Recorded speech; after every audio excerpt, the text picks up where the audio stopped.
अस्सलाम वालेकुम नाज़रीन, बिज़ ऑन यूट्यूब पर आपको खुश आमदीद। नाज़रीन, हमारी और आपकी सवाल और जवाबात की नशिस्त चल रही है। बहुत ही एक हैरत अंगेज़ तहरीर मुझ तक पहुँची है।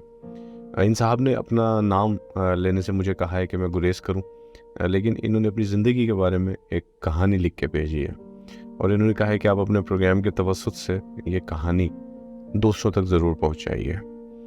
और इस कहानी का ताल्लुक़ किस बात के साथ है, ये जब आप कहानी सुनेंगे तो आपको अंदाज़ा होगा कि कुछ चीज़ें हमारी ज़िंदगी में ऐसी होती हैं जो कि हम अमल कर रहे होते हैं, लेकिन हमें अंदाज़ा नहीं होता कि वो अमल हमारी ज़िंदगी के लिए और हमसे जुड़े हुए बहुत से लोगों के लिए कितना बड़ा ख़तरा लेकर आ रही है। डॉक्टर ने मुझे, मैं तहरीर पढ़ने लगा हूँ, डॉक्टर ने मुझे ब्लड टेस्ट की रिपोर्ट्स बताई तो मुझे धचका लगा। जिसका खदशा था वही हुआ। मुझे लास्ट स्टेज का कैंसर था। घर आते आते मैं सोच रहा था बीवी को कैसे बताऊंगा, बच्चों को क्या कहूँगा। घर पहुंचकर मैंने सेफ में सारी रिपोर्ट्स छुपा कर रख दी। बेगम ने पूछा सब खैर है, आप कुछ बता नहीं रहे? तो मैंने कहा सब नॉर्मल है, और ये कहकर मैंने टाल दिया। रात खाने के बाद वॉक करने निकला तो दिल बंद सा होने लगा। किसी का दिल करता होगा ये चमकती दमकती रोशनियाँ, ये चहल पहल, ये हंसी कह कह छोड़कर जाने का, और ये प्यारी बीवी प्यारे बच्चे छोड़कर मैं ये सब कुछ छोड़ के कैसे चला जाऊँ। एक लंबी पतली सी अंधेरी कब्र में मैं कैसे रात गुजारूंगा। मैं चलता रहा और सोचता रहा, हत्ता कि एक कब्रिस्तान आ गया। कब्रों के खुतबे जैसे मुझे बुलाने लगे। मैं बीच के ऊंचे नीचे रास्ते पर चलने लगा। कब्रें खामोश थीं, लेकिन क्या इनके अंदर वाकई खामोशी थी? ऐसा सन्नाटा पहले देखा होता तो खौफ से मेरी जान निकल जाती, लेकिन आज दिल में खौफ नहीं था, बल्कि इन चुपचाप पड़े मकीनों से हमदर्दी महसूस हो रही थी। कुछ छोटी कुछ बड़ी कब्रें, कुछ पर मुर्दों के नाम, कुछ पर औरतों के नाम। गुलाम मुस्तफ़ा बिन गुलाम मोहम्मद, मरहूम जावेद असलम, चौधरी मुख्तार खान, इस तरह के मुख्तलिफ नाम लिखे हुए थे। और मैं नाम पढ़ता गया और आगे बढ़ता चला गया। कुछ कुतुबों पर आयात दर्ज थी, वला खौफ अलैहिम वला हुम यहज़नून इन्ना लिल्लाहि व इन्ना इलैहि राजिऊन। और कुछ पर उदासी भरे शेर थे। बिछड़ा कुछ इस सदा से कि रूठी बदल गई, एक शख्स सारे जहां को वैरां कर गया। रात काफ़ी हो गई, चलना चाहिए मेरे ख्याल में। ये मेरे ड्राइवर की मुझे आवाज़ आई और मैंने पीछे मुड़कर देखा तो मेरी चमचम करती हुई चांदनी रात में नहाती हुई गाड़ी खुश किस्मत तरीन शख्स की इलामत बता रहे थे। लेकिन मैंने अपने आप में सोचा कि अब इसका क्या फ़ायदा, ना तो इस गाड़ी का कोई फ़ायदा, ना जो कुछ मेरे पास है उसका फ़ायदा, क्योंकि सब कुछ तो मेरे बीवी बच्चे ले जाएंगे, मेरे हाथ क्या आया। मैं बड़ी खुदगर्जी से सोचता गया, सारी ज़िंदगी कमाते कमाते ही गुजार गई। अब ये घर बना लूँ, अब प्रॉपर्टी ख़रीद लूँ, अब बच्चों के लिए नकदी जेवर इकट्ठा कर लूँ, अब बीवी का बैंक बैलेंस भरना है, बस यही मेरी तरजीहात थी। घर, गाड़ी, मोबाइल, सब कुछ था मेरे पास, बस सुकून नहीं था। इस सुकून की खातिर मैं बीवी से छुप कर तन्हाई में गलीज वीडियोस और फिल्में देखा करता था। जी नाज़रीन, ये असल बात है जिसके ऊपर इन्होंने रोशनी डाली है कि मैं छुप छुप कर गंदी और बरहना वीडियोस देखा करता था। दुनिया के सामने मैं नेक नियत और सलीमुल तबा था, हल्की सी दाढ़ी भी रखी हुई थी, नमाज रोज़ा भी क़ज़ा नहीं करता था, लेकिन मैं अंदर से बेहद बदनीयत और बदबूदार शख्स था। जब भी मैं अकेला होता फाहिश मूवीज़ देखने लगता। ये लत मुझे नौउम्री से पड़ गई थी, बावजूद कोशिश के मैं आदत छोड़ ना सका था।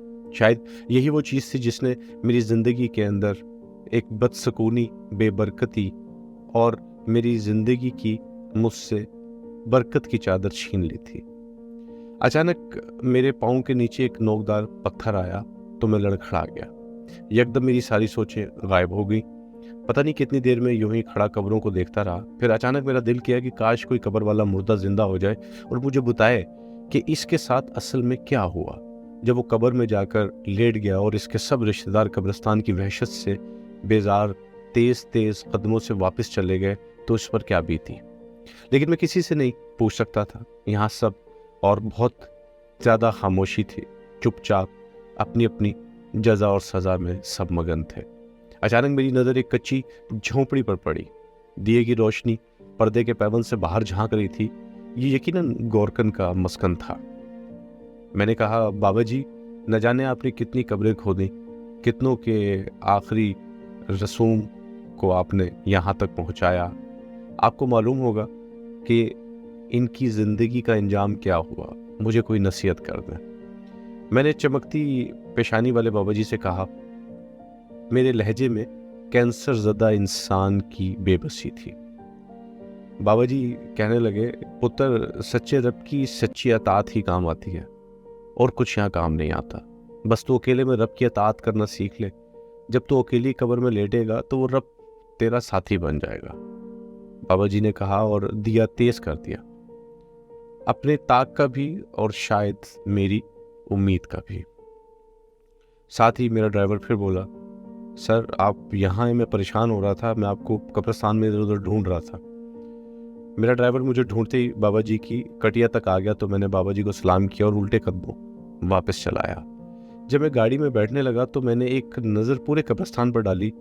کچھ قبروں کے مقین مسکرا کر بابا جی کے لفظوں کی تائید کر رہے تھے، وہ خوش تھے اور چہچہا رہے تھے۔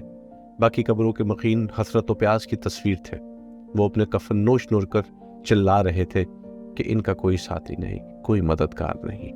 ناظرین، اس واقعے میں آپ کو بہت سے لوگ ایسے بھی محسوس ہوں گے، اور یہ شاید حقیقت میں اپنے اپنے گریبان میں جھانکنے والا واقعہ ہے۔ ایک آپ کو روایت بتاتا ہوں، حضرت ثوبان رضی اللہ تعالیٰ عنہ سے روایت ہے کہ رسول پاک صلی اللہ علیہ وسلم نے ارشاد فرمایا، میں اپنی امت میں سے یقینی طور پر ایسے لوگوں کو جانتا ہوں جو قیامت والے دن اس حال میں آئیں گے کہ ان کے ساتھ تہامہ پہاڑ کے برابر نیکیاں ہوں گی، تو اللہ تعالیٰ ان نیکیوں کو ہوا میں منتشر ہو جانے والا غبار بنا کر غارت کر دیں گے۔ حضرت ثوبان رضی اللہ تعالیٰ عنہ نے عرض کیا، اللہ کے رسول صلی اللہ علیہ وسلم، ہمیں ان لوگوں کی نشانیاں بتائیے، ہمارے لیے ان لوگوں کا حال بیان فرمائیے، تاکہ ایسا نہ ہو کہ ہمیں انہیں جان نہ سکے اور ان کے ساتھ جو ہوا وہ ہم اپنی زندگیوں میں نہ کر بیٹھیں۔ رسول اللہ صلی اللہ علیہ وسلم نے ارشاد فرمایا، وہ لوگ تم لوگوں کے دینی بھائی ہوں گے، اور تم لوگوں کی جلد ظاہری پہچان اسلام جیسی ہوگی، اور رات کی عبادات میں سے اسی طرح حصہ لیں گے جس طرح تم لوگ لیتے ہو، یعنی تم لوگوں کی ہی طرح قیام اللیل کیا کریں گے، لیکن ان کا معاملہ یہ ہوگا کہ جب وہ لوگ اللہ تعالیٰ کی حرام کردہ چیزوں اور کاموں کو تنہائی میں پائیں گے تو انہیں استعمال کریں گے۔ ناظرین، پاکستان فحاش ویب سائٹس کو دیکھنے میں دنیا میں پہلے نمبر 1 پہ ہے۔ یہ بڑی بدقسمتی کی بات ہے ہمارے لیے۔ اسلامی جمہوریہ پاکستان میں رہنے والے وہ لوگ جو کہ خود کو مسلمان کہتے ہیں، لیکن ہماری تنہائیاں پاک نہیں ہیں۔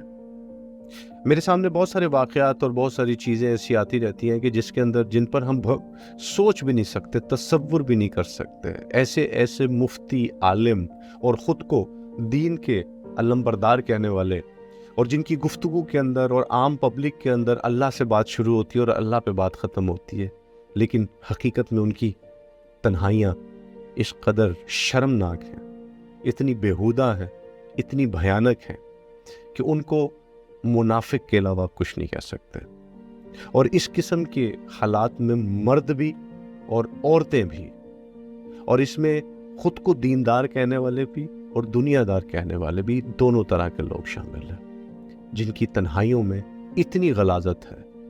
اور آپ کو یہ سن کر حیرت ہوگی کہ یہ صرف وہ لوگ نہیں ہیں جو کنوارے، یہ اس معاشرے کے اندر وہ لوگ ہیں جو شادی شدہ عورتیں اور شادی شدہ مرد ہیں۔ شادی شدہ وہ عورتیں جو بچوں کی مالکہ ہیں، اور شادی شدہ وہ مرد جن کے بچے ہیں، لیکن ان کی تنہائیاں پاک نہیں ہیں۔